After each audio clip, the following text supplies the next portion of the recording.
Meanwhile, speaking to News First Nadeem Majid today on the sidelines of the Eisenhower Fellowship South Asian Regional Conference in Colombo, a keynote speaker at the conference, Professor Ataur Rahman, former Pakistan Minister for Higher Education and Minister for Science and Technology, expressed these views. Yesterday in your presentation you were talking about some very important factors like the investment in education. Now, during your time as the Minister for Science and Technology and later as the Minister for Higher Education, you did some remarkable things in terms of increasing the investment. Would you care to explain? Yes, I convinced President Musharraf that the way forward for Pakistan, if we want to get rid of poverty and if we want to move forward in the process of socio-economic development, is to invest in our real wealth, which is our children, our students. So there was a 6,000% increase in the development budget for science and technology and a 2,400% increase in the development budget for higher education. I think Sri Lanka has to follow the same path.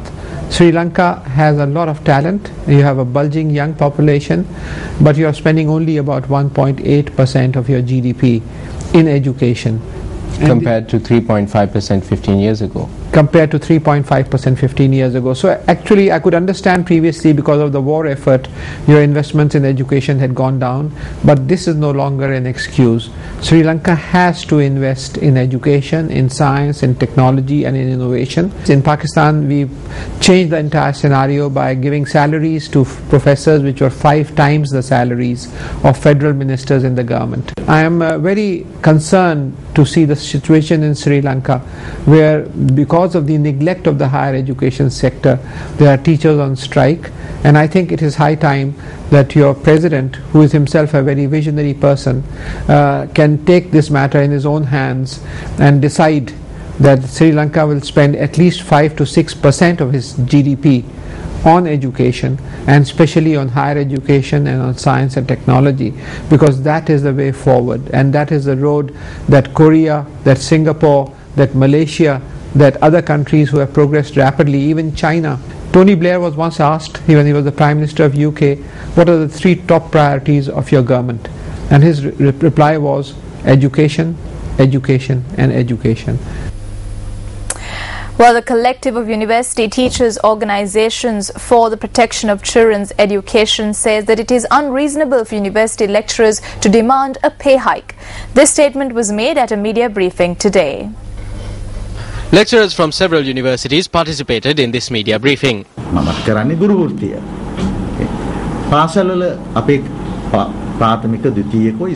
am a teacher too. Primary and secondary school teachers also in the same profession. Since they are the ones who bring up good children for us, then they too should receive a pay hike. It is not ethical for only us to demand a pay hike. This is because we already receive a sizable income. I received my salary slip yesterday. It was about 130,000. Every time I see the pay slip, my heart starts pounding and I think of the many thousands in this country who receive much less.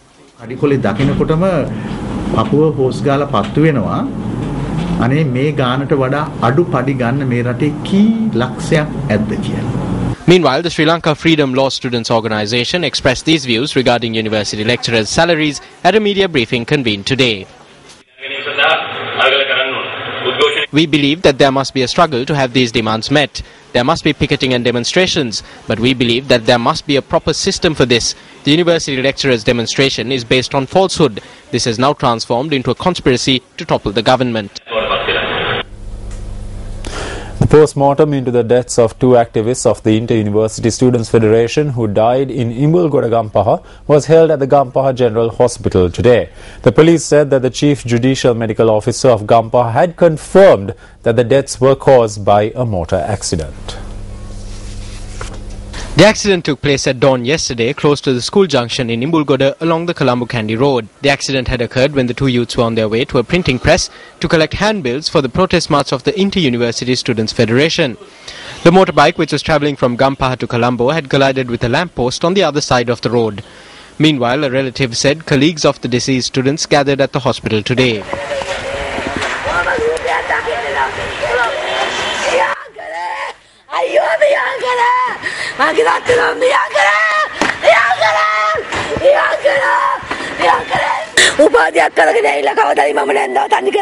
He said that he will obtain a degree and never leave me. Is this the degree he got?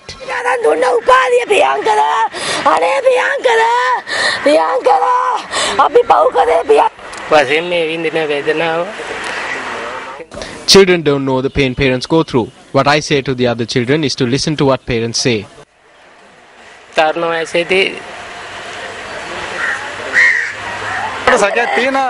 Having seen the bruise, Secretary to the Judicial Service Commission, Manjula Tilakaratne, made a statement to the media today. අධිකරණ සේවා commission සභාවටත් කොමිසමේ ලේකම්වරයා ලෙස මටත් මේ දිනවල එල්ල කරන first, I reject the false and baseless allegations leveled against the Judicial Service Commission and myself as its secretary. I think the reason for these mudslinging campaigns is the media release I issued on the 18th of September in accordance with an order of the Judicial Service Commission.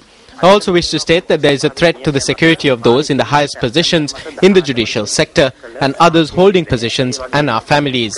ආරක්ෂාව පිළිබඳවත් අවදානම් සහගත තත්ත්වයක් ඇති වී තිබෙන බව කිව යුතුයි. On the 18th, the Secretary to the Judicial Service Commission issued a media release stating that various individuals were exerting pressure and issuing threats.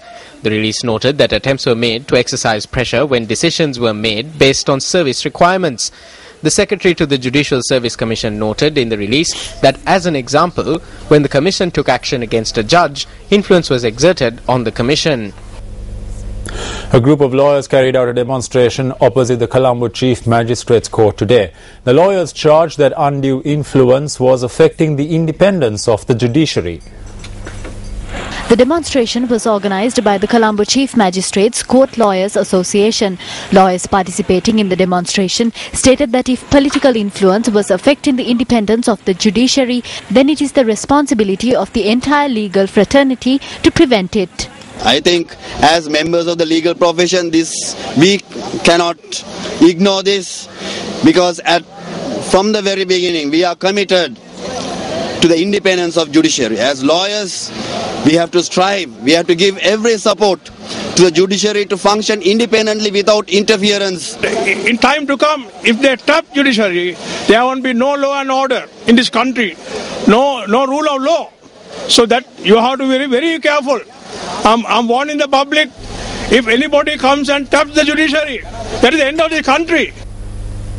General Secretary of the Citizens Front, parliamentarian J. Sri Ranga, laid the foundation stone for a cultural centre in Ragala yesterday.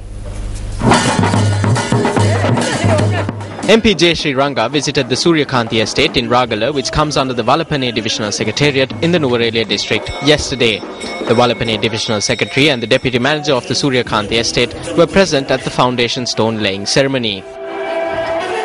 In the Nuvarelia Mavattam, Tota Tholilalargal, in the Natin. It is because of the people in the estates in Nuvarelia who work tirelessly that this country has a steady income. But do they see the fruit of their labours? No, they don't. The rulers of the country no longer look at the people of the estates. If your labour bears no fruit, how can you live? Similarly, Sri Lanka cannot live without tea exports. School books were presented to students of Linston Tamil College under MP J. Sri Ranga's Education to the Fore programme. Welcome back. Colombo High Court Judge Kumudini Wickramasinghe today ordered the Exchange Controller to produce before court 9 classified files which are in his possession. The order was made when the case filed against parliamentarian Ravi Karunanayake alleging that he had breached the Exchange Control Act was taken up in court today. At a previous hearing, legal counsel representing MP Ravi Karunanayake, President's Counsel Renzi Arsakularatne cross-examined the Exchange Controller. Arsakularatne informed court that the classified files were necessary to prove his client's innocence. Raising objections, the prosecution stated that these were top-level classified files. Nevertheless, hearings were postponed for today when a decision on the files was to be handed down. Giving her decision today, Judge Wickramasinghe ordered the Exchange Controller to produce the files in court. The court also granted permission for MP Ravi Karunanayake to travel overseas between today and the 15th of October and notified the Controller of Immigration and Emigration of this decision. It's time now for the newspaper cartoon of the day.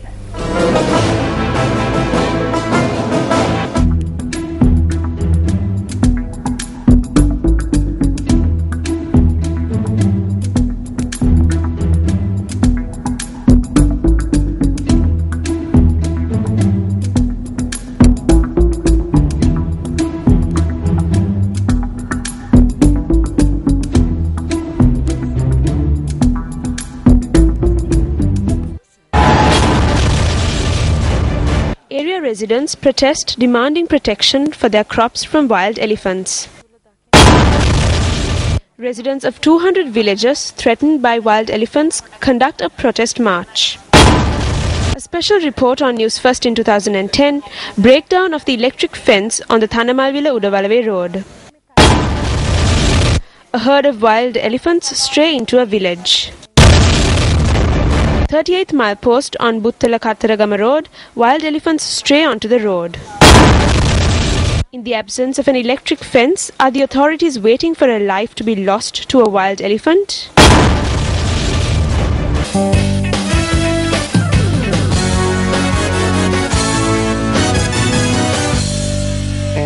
Opening your sports news this evening, Sri Lanka clinched a 5-run victory against the West Indies on the Duckworth-Lewis method in a Group B match of the ICC Women's World 2020 played at the Galle International Cricket Stadium today. In the meantime, Pakistan scraped home in their World 2020 Super 8 match against South Africa with a 2-wicket win with 2 balls to spare at the R. Premadasa Stadium in Colombo this evening. In the meantime, India and Australia are battling it out in the second 2020 World Cup Super 8 match of the day at the R. Premadasa Stadium in Colombo. Let's now cross over live to Aaron Rajratnam via Skype for the latest details on the match. We now have Aaron Rajratnam live from the R. Premadasa Stadium via Skype to bring us the very latest on the match.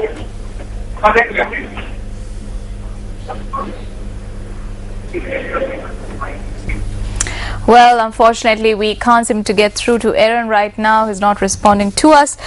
In the meantime, now we were talking about Pakistan's victory against South Africa in the ICC World 2020, an amazing victory for Pakistan. I believe we have that clip ready right now. South African skipper A.B. de Villiers won the toss and decided to take first lease of the wicket. The Proteas went on to post 133 for 6 in their allotted 20 overs. The first 4 wickets of the South African innings fell for 66 runs. Gone! Oh, got him, that's it. However, J.P. Domini resurrected his side with a quick-fire 48 runs off 38 balls, inclusive of 2 boundaries and 2 sixes. A.B. de Villiers showing... Oh, terrific shot. This is big. Chasing 134 runs, Pakistan were precariously poised on 76 for 7. Taken, is it? Umar Akmal, who made an unbeaten 43 runs, and Umar Gul, who chipped in with 32 runs, provided the much-needed resistance for Pakistan against the South African bowling attack led by Dale Steyn, who took 3 for 22. A boundary by Saeed Ajmal sealed a 2-wicket win for the Pakistanis. They get over the line.